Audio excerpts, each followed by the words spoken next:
Welcome to the SubHub podcast. I'm MK Sullivan. And I'm Danny Moreno. And today we are introducing a new segment that we are very, very excited about, where we are going to chat about USA Mountain Ultra Trail championships. We think this is an area in our sport that needs a lot more love, especially being based here in America, where these are our technical, organization championships, which, are often how we pick our Team USA, recognized by USATF, etc. So yeah, we're very excited about it. So what are we going to do in this segment, MK? Yeah, we're going to obviously talk about the USA Championships, give you guys a little bit of a rundown about where they are, the distances, what they might qualify for, but we're also going to interview a couple of race directors, maybe some winners of the races themselves, talk to the qualifiers before the this year, the NACAX and Challenge Salina. And hopefully if you guys have any questions about US championships and like how to get into them and such, we can also answer those in later episodes. Yeah, that's going to be awesome. So yeah, you'll also see on YouTube that we'll put them in a nice little folder for you so you could just listen to these episodes if you want. So to kind of kick us off, we're going to start this first episode with introducing the championships for this year. Yes. So we'll kind of run through these and you can slow down the speed if you want to really take it in. But the first championship that we have in the year of 2024 is on March 10th, which is relatively soon. The USATF 50-kilometer road championships in Heckscher State Park, which is on Long Island. And I'm pretty sure that they do this race like quite often. So if you've run the US 50K champs before, you've probably run at this park. I'm pretty sure that it is a 10 loop 5K course in this park on Long Island, kind of next to the water. And it seems to be pretty fast. So if you're looking to run a fast 50K, you should probably already be training for it. But March 10th at Heckscher State Park. Yeah, and it looks like the current course records on the men's side is 4:15 by Dominic Mignano from this past year, and then on the women's side it's 4:01:55 by Colleen Aaron, who is 40 years old. Sick. Yeah, which is quite close to the 50K American / world record by Des Linden. So, yeah, you know, very impressive. That's awesome. Yeah, so that's very exciting. Oh, and we forgot to note too, like there are 100K, 100-mile, etc. championships, but we won't be highlighting those as we are the sub hub. And then after that, there's a little bit of a break. There's no US championships in April or May. And actually in June, there isn't any either. But we have a USATF team selection race at none other than Broken Arrow. And this is for the 46K. And the top 2 men and top 2 women will earn auto spots for the NACAC team, which is the North America Central America Championship. And then there's actually 4 people on that team, and the other 2 will be determined by resume submission. So odds are if you were to get 3rd or 4th, you would have a really, really good chance of making it. So yeah, every race at Broken Arrow has like something special to it, which is pretty cool. Yeah. And just a reminder that like this can be a little bit confusing because some US championships like don't qualify you for anything. And so like the 50K one that we just talked about doesn't qualify you for US team, but you do become a US champion. And what Danny was just talking about with Broken Arrow, that doesn't make you a US champion, but it does qualify you for a team. And sometimes that's just because of the timing of whatever championship you're qualifying for. So yeah, we'll try to make that as clear as possible as well, because it can be quite odd. But the next one on the calendar, Or and I this was is sorry, actually, I wanted to ask, was that like formidable for you this past year? yeah, formidable that I ran was a selection race. And so I got top 2, automatically qualified for the world's team, but it was not a championship. So the championship was much It was in later. August. Actually, the championship was the second selection race, which Oh. was breakneck. Oh, that was a It marathon. was a marathon But then championship. the 50K was the summer one that Yeah. Leah was in the East Yeah. Coast. It's also Ragged? something ragged. Yeah, I was gonna say it's Yeah. also something like breakneck where you're like, oh, but yeah, so hopefully that helps to clarify a little bit. The next race that we have is actually a back-to-back weekend, which we're really excited about. We'll talk about it in a different episode a little bit more with the race directors, but first one being July 7th, which is the USATF Vertical Mountain Championships at Loon Mountain. Loon Mountain has held this race several times, so they know how to do like a US championship qualifying race. And this one does qualify you for a team. So top two men and women are named to Team USA to compete at Challenge Stellina on August 25th, which is a race in Italy that's all uphill. One man and one woman will be determined by resume submission as well. And then the weekend after, so you could double up. We're hoping people double up. We're encouraging people to Double double up. trouble.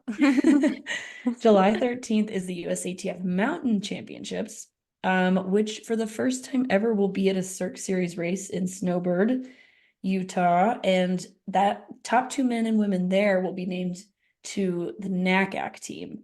So Vertical Mountain qualifies you for Challenge Selena. That's the race at Loon Mountain. And Cirque Series race will qualify you for NACAC Mountain Running Championships on August 3rd. Yeah. So for those who were paying attention this past year, this was Sunapee Scramble actually hosted both of these races, which Grace and Murphy crushed. And so this year they are in two separate locations. So just try to keep that in mind. And yeah, the second episode of the USA Championships will go into this deeper, but these are just great distances for people that are new in the sport. Anyone could sign up for a USA Championship. There's age group awards, etc. But it's also just cool to be in the championship, regardless of if it's something that you're full out training for or not. Yeah. And so after that July double hitter, early August is the first international competition. So it's technically not a USA championship or a qualification, but it's what you qualify for. And that is located in Villa de Carbon, Mexico. And the women and the men that were selected at Broken Arrow and the Cirque Series Snowbird in Utah are the ones, sorry, that's who will compete at this race. Yep. And I'm imagining will be a 50K distance and probably something more like a 10K distance. So that's what the two races qualify you for. Yeah. Yeah. Yeah. And then on August 17th, we have the USATF 50K Trail Championships, which is happening at the Headlands 50K in Marin, California. Also new to the USATF scene, as we just mentioned last year, the 50K champs was Ragged. So yeah, super exciting for Jeff Stern to get a USA championship in his second year hosting the race. Yeah, and it's kind of an interesting race because like it was alive and then I think it went away for a little bit because the course records are from 2015 and 2016. Yeah. Andy Wacker and Megan Roche. So that's pretty cool to have that race revived. And yeah, obviously there's a lot of excitement. And yeah, both Broken Arrow and Headlands have like all these cool things about them this year with Golden Trail and USA Championship. So that's very exciting. Congrats to Jeff there.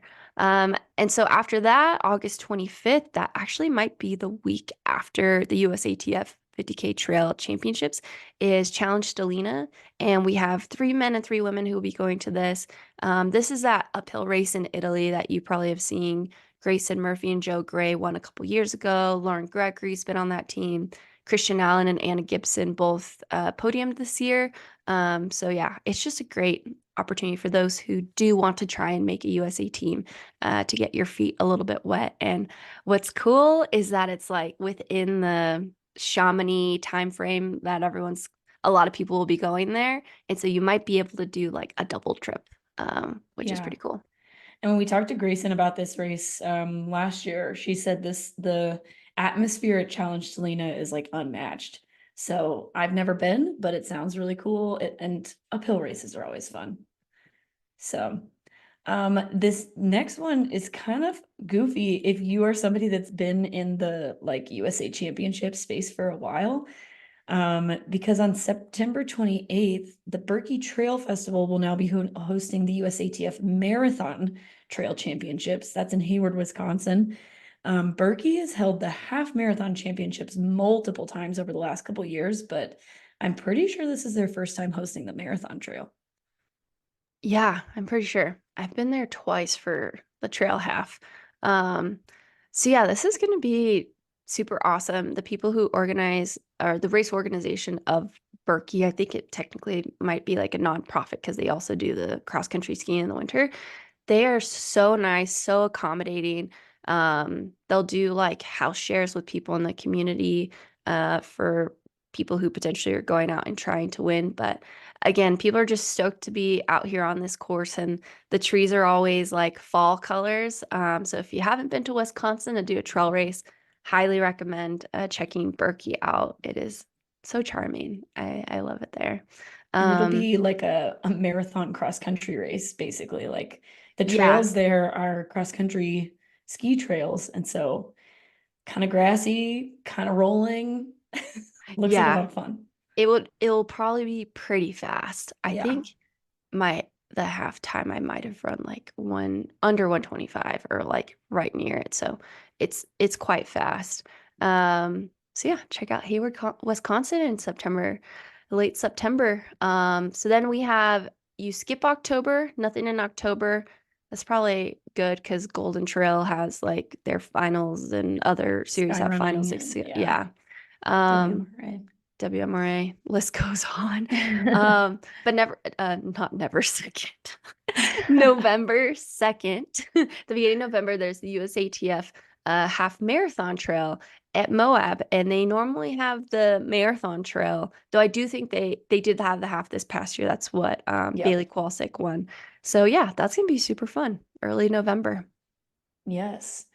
And I think this is the one that Danny is most excited about. But the last Yeah. sub ultra championship that we have this year is on November 16th, the USATF 10-kilometer trail championships. And that will be at the Dirt Circus in Bentonville, Arkansas. Their first time hosting it was last year, and this is their first time being a USA championship. Yeah, it's super cool to see that they've included this, and this seems like a new distance for USATF Mutt. Um, but highly recommend checking out Bentonville, Arkansas. Super cute city. They are the headquarters of Walmart, or that's where Walmart is located. Yeah. But everyone is just stoked to be there, like loves their city. And yeah, just like a lot of art too, like in the downtown and everything. And they are very much wanting a trail running community to like come and visit their trails. They already have it with mountain biking. So I was stoked. So if that's Rob Goyen, he used to own Trot Trail Running over Texas. And then he sold it. And then now he's like talking to him. He wasn't supposed to race direct anymore, but he was working with Ultra Sign Up and they've kind of lassoed him in. He's like, yeah, we have some races do you want to try them? He's like, sure, I know how to do it. So yeah, congrats to them for getting that championship. Yeah, having grown up in Arkansas, it's like really weird to see Arkansas becoming like a trail hub or trying to be one because that's like wildly different from what it was when I was growing up. But Yeah, super cool. I have run on some of those trails as well. I did the Spartan race that they held out there a while ago, and it's definitely very different. It's probably more akin to like East Coast trails than it is to like West Coast trails. totally. Yeah. And this time of year, I think that's the same time I did it. The leaves are Yeah. all on the ground. Yep. So if you like that, this is your spot. But yeah, Yes. beautifully made. It's very cool and great weather. So Yeah. that's gonna be great. So those are all the championships for this year. 1, 2, 3, 4, 5, 6, 7. So you have 7 opportunities at the sub ultra distance, with one of them being, well, then the eighth race being a team selection, and then there's 2 more that are the international races you could qualify for. So lots of good stuff happening there. Do you think you're gonna run any of those this year? I'm thinking about running the mountain championships at Cirque Series because I'm also thinking about running Speed Goat the weekend after that. So it could just be like a fun little double if I'm already in Utah. Yeah, What no, about that you? would be super sick. Um, the summer is a little hard. I need to like probably commit to staying home during July Yeah. or else because that double sounds fun. It's like a couple shorter races and everything. Um, yeah, if anything, I would do maybe dirt circus again if I like have just a little bit left. But this year I just wasn't too tired that time of year, so I was able to bounce back. Yeah, for sure. So yeah. But yeah, we're super stoked to cover these. And to kick off this new segment, we have no other than Nancy Hobbs. She is the founder, yes, the founder of American Trail Running Association. If you've never checked out that website, you definitely should. There is a plethora of information about trail running, how to qualify for USA races, etc. And she created it in 1996. I think I read somewhere she was like in a room and there was a New York Times article that came out about trail running and everyone was mad that history repeats itself. Yep. Everyone was mad because we should have a voice, like we should speak for our own sport sort of thing. And so Nancy created it. So thanks to her because yeah, there's a wealth of knowledge there. Yeah, and she currently serves as the executive director at ATRA, and she holds the position of chairperson for USA Track and Field Mountain Ultra and Trail Running Council, and is also the secretary of the World Mountain Running Association, the WMRA. So in this conversation with Nancy, we discussed the selection process for USA Championships, the key characteristics that they consider, and the steps involved in choosing a race. Yeah. So in sum, she is a powerhouse. So yeah, we hope you enjoyed this conversation. We hope it answers a lot of questions. Feel free to slide into our DMs. It always sounds weird to say that. DM us if you have any more questions. And we actually have a section on our website, thesubhubpod.com, that also lists these races if you ever are looking for a quick way to find them. So yeah. So before you hear our conversation with Nancy, though, here is a message about our sponsor. This episode is brought to you by our friends at Never Second. Never Second uses a modular system that allows you to create the exact carbohydrate formula for your need and activity. Their products are meant to be mixed and matched so that you can have 30, 60, 90, or even 120 grams of carbs per hour. As a professional athlete, I was introduced to Never Second about a year ago after a rough race at the Mont Blanc Marathon. I was trying to take in gels that required a lot of water, but without a crew and the fact that there weren't enough aid stations to adequately match my intake, it became quite the struggle of a day. After that experience, I started using Never Second in training because their liquid gels weren't as sticky and require less water and are much easier to get down, making my race day and training nutrition immediately more successful and simple.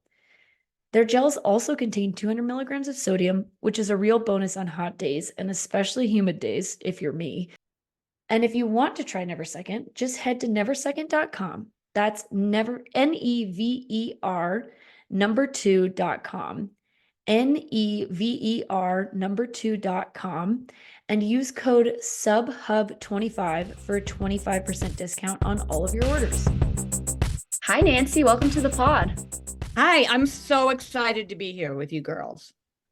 We are very excited too, especially with the launch of the new championship calendar for the USA Championships for USATF.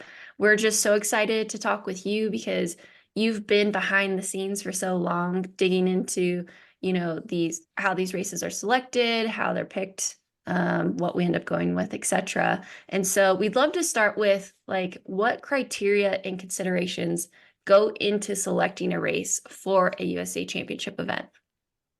Yeah, so that's a really good question. And one of the things that we do is we try to do a proactive outreach and races that are kind of high profile or races that have hosted in the past.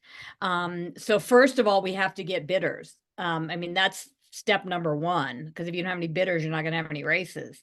And then what the Mountain Ultra Trail Executive Committee does through USA Track and Field is we meet monthly or sometimes twice a month, and we review bids throughout the year. Hopefully we get most of them in like the October to December timeframe, but sometimes we get them a little later. But at any rate, our group gets together, and some of the things that we look for is supportive elite athletes. And granted, the events are not just for elites because we have open and masters championships. So it's for all levels of runners that happen to be USATF members. We look for, that lodging support, if there's some comp entries. Prize money is also a key for us. And typically we request at least like a 2,000 or 2,500 minimum prize money. Most of our events have more, but that's something that we have done in the past, and we just kind of carried that over. The other things that we look at are the course, and the terrain, because we want to mix it up a little bit. Sometimes we'll have a half marathon that's pretty runnable and maybe butter smooth kind of trail. Sometimes we have a pretty gnarly trail. So it's kind of all levels, and we want to get that mix not only for the athletes, but also in promotion and for people that are getting introduced to the sport to know that there's different kinds of terrain that you can run on. Proximity to airports, and granted, some of these races are in the mountains, so it takes a little bit longer to get there. And we also try to mix it up geographically so that we're not all in one particular area. So those are just a few of the things that we look at. Experience of the race directors, feedback we've gotten from athletes. And that's especially important when we look at our selection races. And so how do you guys get in contact with these race directors, and how many bidders do you guys usually end up getting each year? Yeah, so Joe Jursic is our championships chair. And he, along with myself and other people on the committee, do the outreach. And sometimes we have more than one for a specific distance. And usually in that case, we invite both the bidders to come on and give a presentation to our group. And then we can get questions and, do a Q&A with them. That helps more than just getting a piece of paper. A lot of times if it's a new race, especially, we'll often invite the race director so that we can get to know the person, or somebody has a conversation with the race director so that we can answer any of those nuanced questions. And it is challenging, right? Because there is a commitment that's involved, and it's a little more work on the race director's behalf. But at the end of the day, our hope is that all of that balances out with the promotion that's done, with the athletes that are coming to the event. I mean, just as an example, our half marathon champs at Moab this past November was our biggest half marathon champs, and one of our biggest championships as far as USATF goes in terms of numbers that we've had. We had 109 or 116 sign up in the division, and sometimes we've been as low as 10 to 20. So it was really a great jump for us. The other events that are always really popular, of course, are our mountain selection races and mountain championships and the new vertical mountain champs. So yeah, it's kind of a mix again, and it takes a little bit of work on, and just to be clear, everybody's a volunteer on this committee. Nobody's getting paid. So, it's in addition to whatever else they're doing to go out and seek bids or go out and talk to the race directors. Yeah. If I were a race director and I wanted to potentially have my race be a USA championship, but I didn't receive kind of the outbound, initial invite from you guys, what time frame are you guys what time of the year should I reach out to you? Or is there any sort of form I can fill out or email I can go and send an email to? Yeah, so the USATF.org website has all the bid documents there. So you can go right to that. And granted, it's sometimes a little challenging to navigate the USATF website, I will say that. But that's one place that you can go, or reach out to anyone on the committee. And even if you're not thinking of hosting this year, I mean, we have our calendar set for 24 almost. We've got a little bit of a work in progress, but most of our events are set. We're entertaining a bid coming up in, I think it's a week on our next meeting. But yeah, a lot of times a race director reaches out and says, hey, I'm interested. And then we say, okay, think about 25, right? And 25 is not that far away. So you can always reach out and get the information, and maybe even as a race director, consider going to one of the championship events, learning about kind of, where's the banner placement, just things like that are helpful. Or most race directors, quite frankly, are runners. So go to one of the other events. But certainly we're very transparent about the whole process and would love to have more people that are interested and involved and think about hosting a championship. Yeah, I think that you'll probably end up getting more bids as the USA Championships kind of become more expansive, kind of like you've already been talking about. But what role does the historical significance or uniqueness of a race play in the selection process? That's just one of the factors, certainly. And there's also that historical significance of the race director themselves, because you might have a race director that's hosted, all kinds of events, or maybe they hosted bike events or a skimo event. So we look at that trajectory as well as the experience of somebody putting on an event. But certainly some of the races have been held longer. They're really interesting for our committee. They're interesting to the athletes. So I think that's always a key piece. Because you have to think about, why are the athletes selecting certain events to participate in? So our number one goal is, the committee and everything that we do is for the athletes.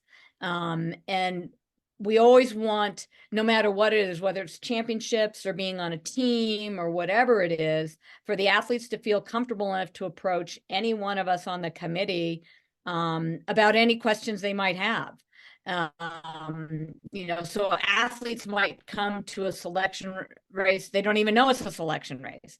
So part of our job is, it's challenging, because where do people go to get the information? They go to USATF. They can't always find it right on the site. One of the things that the American Trail Running Association has tried to do as well is to produce a specific page for USATF MUT, so that there's that page, people always know they can go there to get the current information, because we have control over that. We don't have control over when and how things are posted on USATF.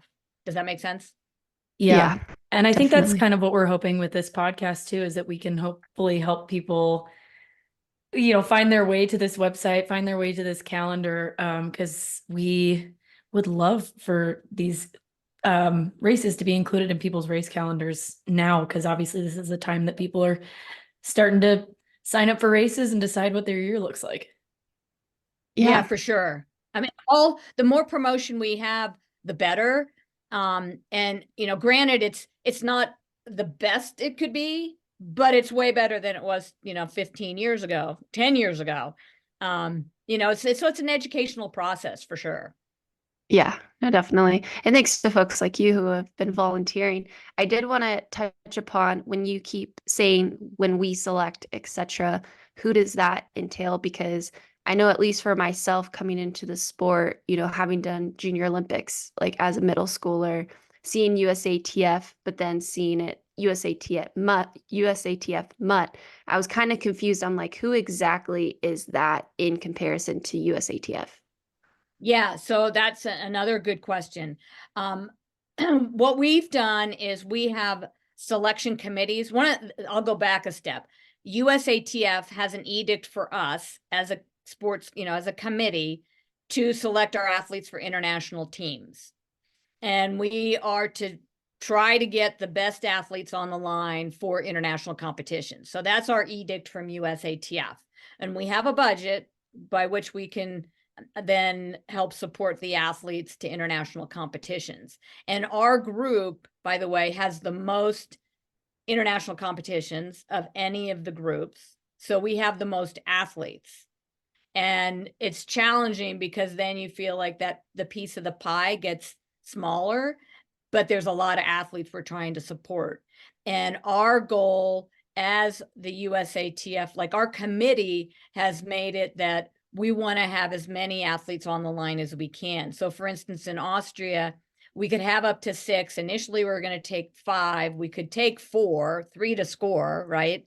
And then you have a buffer, but we wanted to get more athletes as opposed to fewer, because you have an attrition factor, but you also are trying to build a program.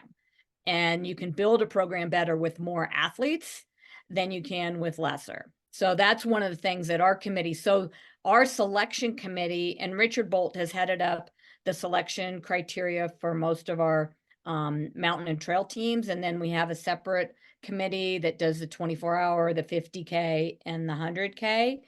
And so that committee gets together, and athletes are on that committee. And I don't know if either one of you, maybe you've been invited to those committees before, but it's really good. It's not just a bunch of people that are at 10,000 feet making a decision, right? Which is what it was many years ago.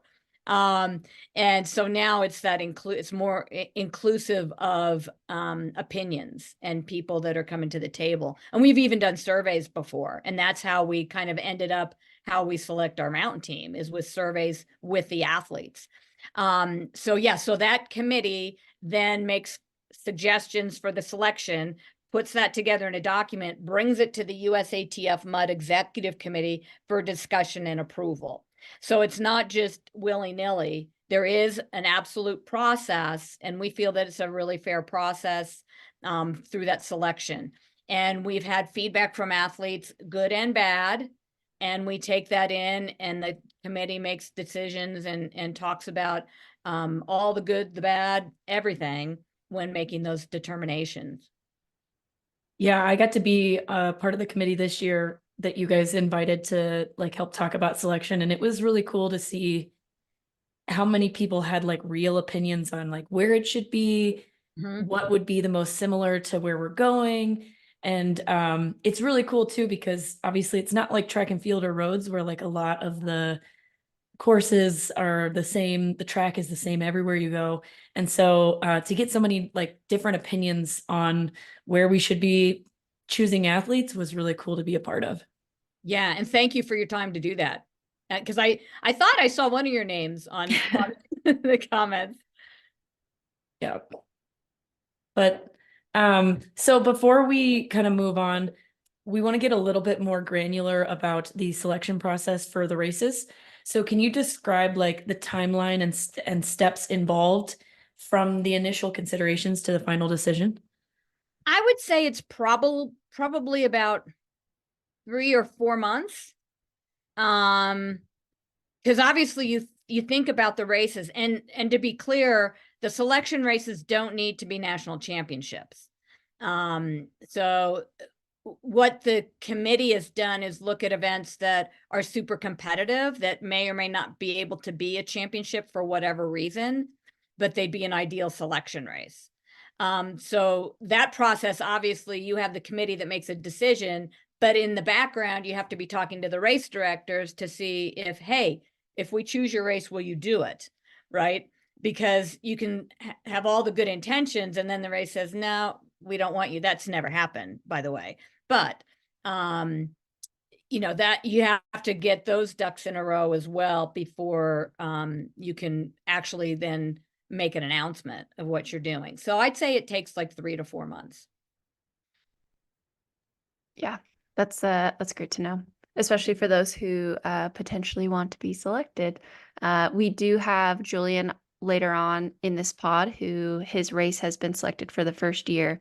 And yeah, it seems like it is, within that like 2 to 4 month time frame that you're going through that, which that's actually pretty quick considering how big of a decision that is to do those selections. But I mean, the calendar is full the entire year. So I Right. don't envy you also trying to fit in creating the next calendar while you still have 6 to 8 races to go in the current year.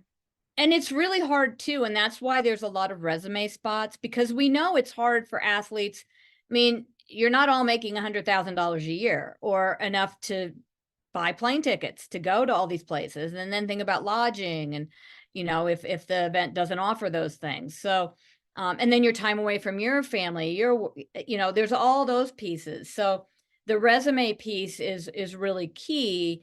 And also looking at who stacks up against who. So you have that criteria that really gets down into the, you have an A level, a B level, so those are really important too for athletes. And I've even seen some posts from athletes that said, yeah, I don't think I should apply, but then I kind of did, thought about it again, and I decided I would do it. So I encourage all the athletes, get in the mix, right? Don't feel like, oh, I didn't get selected this year, I'm done, I'll never do it again, right? No, you've got to keep in the process. Granted, running is 90% mental, right? And so don't take the fact that as an athlete, that if you don't get on a team this year, you won't get on a team in the future. So I think that's an important thing for all the athletes out there to understand, that, hey, just get your name in the mix. And we do the same thing with our junior, our U20 and our U18 kids, right? They might enter, they might send in their resume and it's not picked that year, but get in there, get in the mix, think about what races you're going to. There's a lot of factors for an athlete, and we're trying to help them navigate the best we can, right? Yeah, definitely. So I guess why, coming from Nancy Hobbs herself, why should people run USA championship races? Why are they good for the sport, both here and abroad? Yeah, so it's always a little bit of a challenge because people have different opinions, and just be clear, some people are upset about certain things that USATF does, right? No matter what organization you have, there's always going to be somebody that is not happy, right? You can't please everybody. But I think the USATF championships, and certainly the MUT committee and all of us that are involved, are very, very passionate about the sport and want to do the best we can. And I think what I like about it is you have the elites toeing the line, and you have masters athletes up to, 80, we've had 85, 90-year-old people doing these championships. And it's really an opportunity to mingle and meet and build community. So that's one of the things that USATF is trying to do, is build that community. And I think too, when you have the athletes on the line, and I can say, being at the mountain champs many, many times, and when the audience is out there and you introduce your team that's going to Austria or wherever, Thailand, wherever they're going, it's a really cool thing. And the people that are there are very supportive. And sometimes they even support financially because we don't have full funding. And that's key too, to get people that are interested in helping support the sport and helping it grow. So I think community is one of the big things. And you're going to an event that is going to be safe and successful. You're going to get timely results, all those kind of things that you should get at any race, right? And you can get a medal at the same time. We do the top 10 overall men, women, and you can double dip. If you're in your masters and you still get top 10, you get a master's award. And we do 5-year increments, and all the national champions get a patch that says USATF national champion. So yeah, I think internationally it's looked at too. I mean, all of our or many of our USATF, our national championships, are on the WMRA ranking calendar. I think some of them are probably on the ITRA calendar. So there's that piece as well. And, they're recognized as, hey, those are events where top athletes are going. Yeah, we would definitely agree with that. It's very recognizable, not just across our sport, like domestically and internationally, but for people just generally, because most people know Team USA, because of the Olympics and World Athletics, that if you say you're part of, a brand like Hoka, we think Hoka is so recognizable, but sometimes it's not. But if you say you're part of Team USA, people Oh, you're part of Team USA. That's awesome. So yeah. And I think it just is a really cool way to test yourself against, the best runners in America, especially if you potentially are seeking out a sponsorship, new to the sport. It's like go to the USA Championship. It's undisputable that you'll race some great athletes there. Um, a question we wanted to ask, just because personally I feel that since I've been in the sport, I feel that the race selections for the USA Championships have changed here and there. I would say in a really positive way. And so I'm curious if there's been any memorable or challenging experiences that have happened in the last couple of years that really shaped how races are chosen. Yeah, that's a good question. One of the things that we've heard from athletes is we were really heavy New England, but we have great support there. So one of our things has been, or one of our issues has been to try to get some of the West Coast folks to be excited about it. And some of it also has to do with timing. I didn't bring that up before, but you can't have a qualifier in April for a September event. It just doesn't really make sense unless it's a longer distance race. But if you're looking at, I mean, you want to look at fitness level and everything else.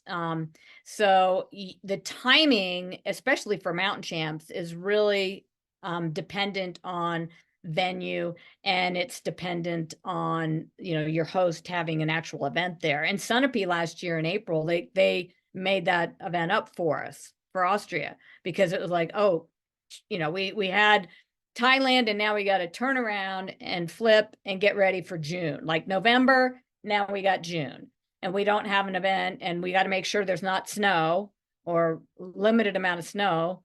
Even though there was some snow in Austria on the course for sure. But at any rate, those things all come into play. And we'd been talking to Julian and courting some other race directors of races out west. In fact, we created an event in Bend some years ago, as y'all might recall. And Nike stepped in and was a big supporter. They provided like $10,000 for that event, and was very well attended. We got some new people into the mix. So that's the other thing that's difficult. If you're really East Coast heavy, unless people travel, you're going to be East Coast centric, right? If you go to the West, you might get somebody that wouldn't have traveled. So you're bringing a whole new audience when you change venues and you get things a little more. And that's what we've learned too. You can't just expect, we built the cornfield and they're going to come and play the game, right? So I think moving things around a little bit has been helpful for us as well, and has brought us some new athletes and some new faces. Speaking of world championships, and Austria, kind of to wrap things up here, we noticed that there are no selection races for the 2025 World Championships yet, which makes sense because it's early 2024. But do you guys have any thoughts about how these teams will be selected? And is there already a discussion, especially coming off such a huge success in both Innsbruck and Thailand, as to what those races might look like? Yeah, that's a great question. And when I tasked Richard, because I'm the chairperson of this committee, so I tasked Richard with thinking about 2025 selection like now. And the committee, when they got together, they said, we don't want to look at 25. We want to just do 24 right now. That doesn't mean they're not thinking about it. But I put the bug in Richard's ear like 6 months ago. We have to think about 25, and I know the athletes are going to be wondering. So I think that process is probably going to start in the next couple months, to think about 25, because we know the dates, we know the venue. We don't have all the specifics on the courses. We know they're going to be pretty grueling and gnarly. But one of the good things is the Masters Championships this year for the World Masters Mountain Running Trail and Mountain Championships are going to be in Canfranc. So that's going to be one of the tests, and anybody that's 35 and over can participate. And what's really cool now is that USATF for the past 2 years has provided a kit. It's just a, singlet, shorts, t-shirt, warm up top, bottom, but all the athletes that compete at the Masters get that. And so we had a great contingent in Madeira this past year, but at any rate, that's going to be happening in Canfranc. And so that's kind of a test. If anybody's 35 and up and wants to go check out CanFranc, that's a good time to do it this coming September. But yeah, so I think you'll be looking for those, certainly no later than January 2025. But my hope is that we have something pretty dialed in around the October, November timeframe. That's kind of my hope. Might be sooner, might be later, but certainly drop dead deadline would be like January. But before that, I think it's going to be way better for us. Yeah, I love that. Yeah, October, November would be great. Yeah. It's kind of weird because I feel that more than ever athletes are looking more like 2-year plans versus 1-year Yes. plans. Yep. Kind of building out their year, and then especially with the World Championships, if you're doing a longer distance, you really have to think 2 years ahead, because you're like, well, do I do Western States? It's in the fall, do I do UTMB races, etc.? How does this all fit together? Is that a selection race in Western States? I don't know. But yeah, but what I will say is that athletes should go to competitive events, because that resume spot is really key. And we've been relying pretty heavily, and the selection committees have looked at that as more important, not more important, because we might have an A selection, like we'll pick one athlete, but there's 4 or 5 other athletes you're going to pick, right? And a lot of those could be from resumes. So go to an event that's very competitive, that you're stacking up against other top athletes, and that's going to really help boost where you are in the rank of things, if that makes sense. yeah, definitely. I've always been curious to how would you weigh, sorry, this will be wrapping it up just because you mentioned it, but how would you weigh something like the USA Trail Half Championship versus a Golden Trail World Series race that is of the same distance? We look at them both. Okay. Yeah, hands down. And even World Cup and the WMRA, because we know those are competitive. So absolutely. The half marathon down the street that somebody set up, like a local event, doesn't mean it's out of the mix, because if you know the course, or even some FKTs, if hey, that's a really amazing time or something, right? And if somebody wins a race by an hour, obviously they must be pretty talented athlete. So we look at all that and look at what the athlete's done and stacked up. So it's not just at one event that you're looking at. It's pretty comprehensive.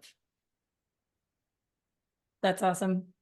Well, thank you so much for joining us today, Nancy. Hopefully we have some race directors as well as athletes that'll listen to this and be prepared for probably 2026, realistically. Yeah, right. Exactly. Well, of course, we won't have a world champ until 27, which those bids are getting in right now. So World Athletics reviews those.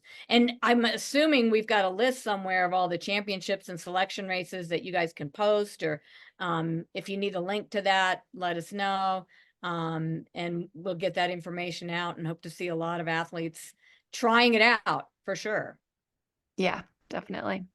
We'll include as many links as we possibly can in these show notes so that people can easily access them. So awesome. Well, thanks again. You bet. Thank you.